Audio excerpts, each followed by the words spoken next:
This story will send shivers down your spine. It was a cold winter's night in 2004 when Teri's life took a terrifying turn. Imagine being beaten up and locked up in a freezer unit by your ex-husband. Then to call 911 only for them not to believe you and think it's a prank call due to your heavy breathing when you were actually freezing to death.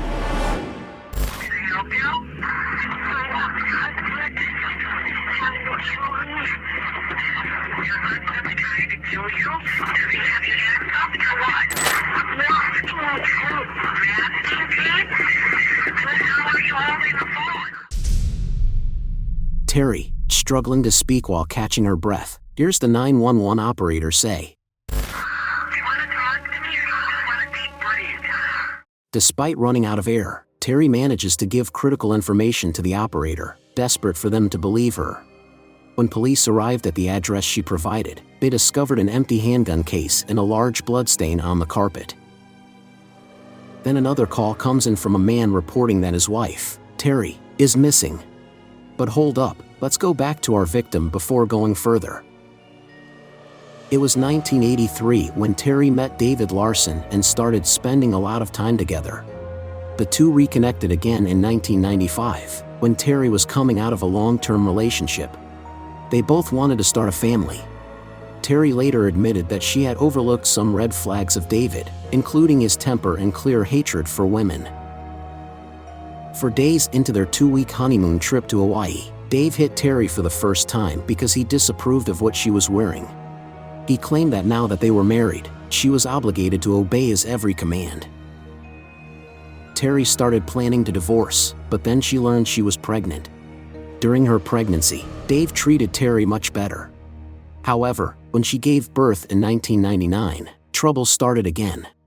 One day, Dave got angry over a box of pasta on the counter, so he yelled and pushed her while she was holding their 2-month-old infant. It was then that Teri decided to leave Dave for good and take her daughters to a women's shelter. Their divorce was officially finalized on January 31, 2001, but it had a distressing outcome for Teri. The judge granted her and David joint custody. Teri was required to allow him to see their daughters. As they walked out of the courtroom on the day of their divorce, David looked at her darkly and said, "You're gonna regret this." After years of abuse, Teri wasn't feeling comfortable and was worried every time she had to drop the kids off for visits at her father. Before their divorce, Teri had joined the Bel Canto Community Chorus, and it was during choir practices that she met a man named Nicolai. They started dating in May 2001 and got married in October of 2003. Nick lovingly embraced Teri's daughters as if they were his own, and Teri finally had the stable and happy family that she had always wanted. Dave, on the other hand, didn't believe in divorce and believed that in the eyes of God, he and Teri were still bound in marriage and she was his property. Consequently, he felt that Teri's remarriage to Nick was a betrayal in his eyes, and so he wanted to make her pay. Teri and Nick learned in 2004 that they were expecting their first child. They eagerly waited for the girls to return from Dave's custody the following day, which also happened to be the 3-year anniversary of Teri and Dave's divorce, and tell them the good news. It was January 31, 2004, and Teri left the house but made sure to call Dave ahead and tell him to get the girls ready. It was a cold day in Wisconsin, with freezing temperatures, strong winds, and a thick blanket of snow on the ground. To give you an idea of the severity, people recall struggling to breathe outside due to the icy conditions that day. But it was a happy morning for Teri, and the weather was the last thing on her mind.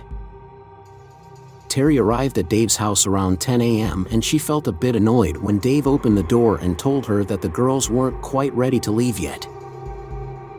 And though Dave seemed in a good mood, she decided not to start an argument and instead told him to hurry, and she would wait outside in the cold. Teri waited outside in the cold for nearly 20 minutes, and when the door opened again, she still didn't see her daughters. Instead, Dave came out and told her that the girls were hiding inside and that they wanted her to come inside and find them. She felt uneasy and suspicious as she got inside the house. Almost immediately, she felt a painful blow to her head. She didn't realize it at first, but her ex-husband had just hit her with a baseball bat. As she fell to the ground, he continued to assault her mercilessly, shouting words like, "You always said I was abusing you, and now you can see what abuse really is." Dave hit Teri over 20 times during this horrifying attack, knocking her unconscious. When she regained consciousness, she discovered that Dave had begun binding her from head to toe with duct tape. Terrified and determined to survive for her daughter's sake, Teri fought back against Dave's attempt to suffocate her. Remembering advice from a movie, she turned her head to the side, causing him to lose his grip and grow more frustrated with each attempt. So, Dave got her into a garbage can and began filling it with snow and ice, sealing her in. Then she hears him wrapping the tape around the lid to trap her inside. He picks up the garbage can, puts it in the back of his truck, and covers it with a tarp. But Dave had made a huge mistake because Teri still had her phone tucked away in her jacket pocket. Despite her face being covered in duct tape and her eyes so swollen shut that she couldn't even open her eyes, Teri was able to free herself from the bindings on her wrists. She got her phone from her pocket and called 911 by feeling the numbers on her phone. The 911 operator was at first skeptical, suspecting it was a prank call from the way she was talking and breathing. But Teri managed to provide critical information, including her ex-husband's name and address. Then she managed to call her husband, Nick. However, he kept the conversation short because her phone's battery was running low and he hoped that the police would be able to track her down. So he calls the police and tells them that his wife is missing. After that, Teri managed to pull her hand out of the car and wave in hopes that someone would see her. Dave saw it from the rearview mirror and pulled the trunk to go up to her. He struck her again with the bat and threatened her that if she tried something again, he would not hesitate to shoot her. When the squad cars arrived at the house, they had no idea they had just driven past the woman who had called 911, trapped inside a garbage can. When they entered the house, there were no people inside, only Teri and David's wedding photos and an empty handgun case. They also found women's sweatpants with blood and duct tape wrapped around the ankles and paperwork revealing that David owned property in Milwaukee. Authorities successfully tracked David and Teri's phones in Milwaukee, about a half hour away from his home in Wind Lake. However, the signal suddenly disappeared. Meanwhile, Dave eventually comes to a stop, and Teri hears the daughter going outside. Next, she felt the garbage can being picked up, but she didn't want to call out to the girls and traumatize them. Teri decides to play dead so that David thinks she froze to death and doesn't shoot her. Her anxiety heightened as he set the garbage can down and began stacking items on top of it. When she hears a door close and everything goes quiet, she starts yelling as loud as she can. She was clawing, scraping, and pushing until she got the lid off. She was getting some air in, but her injuries and the cold temperatures caused her to fade away. When Dave went to work, looking casual and driving the same green truck, the police immediately brought him in for questioning. During the interrogation, he claimed to be surprised by Teri's disappearance and was willing to help find her in any way he could. At first, he told them that he dropped off the girls at his girlfriend's house when Teri didn't show up. However, when confronted with his lies, he shifted uncomfortably in his seat and changed his story. He then said that Teri arrived at the front door with a raised hammer and pants down. He then had to defend himself with a baseball bat that happened to be nearby and strike her. The police confiscated his wallet and clothes and found a card for a storage unit in Wheeling, Illinois. They raced to the unit and called out for Teri. Using a pry bar, they gained access to the storage. Their attention was quickly drawn to a garbage can with its lid duct taped shut. On the side, there was the baseball bat with dried blood stains.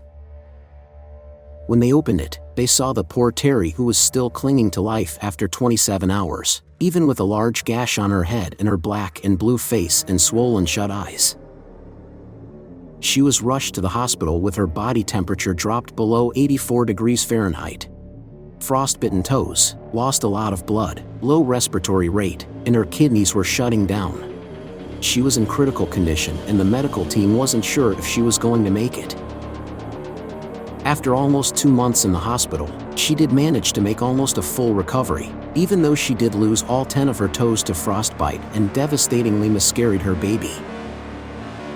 David was convicted of several serious charges, including attempted murder, kidnapping, obstructing child custody, and interstate domestic violence. As a result of these convictions, he is currently serving a life sentence in prison.